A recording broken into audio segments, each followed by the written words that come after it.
Bienvenue sur FR Daily News. Notre actualité d'aujourd'hui parlera de Demain nous appartient. Spoiler. Corentin est revenu à l'attaque de TF1. Alex et Tristan ont échoué.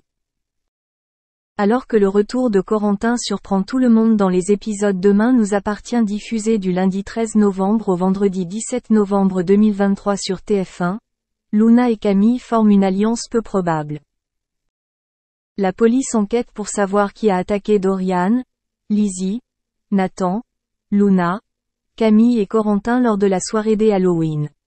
Les compagnons de Corentin s'enfuient mais le laissent pour mort.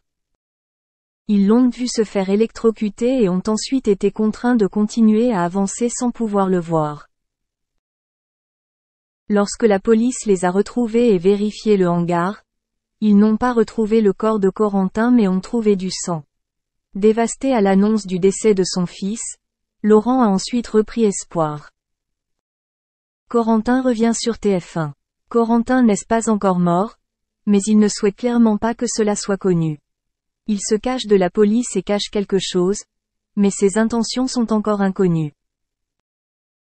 La police a enquêté sans relâche sur sa mort présumée, les amenant à exhumer un ancien dossier où les cibles étaient révélées. Lorsque les enquêteurs trouvent des indices, ils se heurtent à des ennuis avant les retrouvailles entre père et fils. Cette aventure a profondément bouleversé les 5 autres adolescents, les changeant à jamais. Autrefois rivales, Luna et Camille sont désormais sur la même longueur d'onde. Swazik persévère dans Demain nous appartient. Alors que Charlie lance un ultimatum à François et que leur relation est en danger, Swazik refuse de s'avouer vaincu et garde toujours l'espoir de reconquérir son ex-mari. Enora prononce le mot « mère » pour la première fois, mais Roxane et Sarah ne sont pas d'accord sur le sens du mot. Alors que le bar à tapas fondé par Tristan et Gilles au mât d'Alex connaît un succès, les 3 hommes rencontrent leur premier obstacle. William et Nordine continuent de s'affronter sous le regard angoissé de Manon.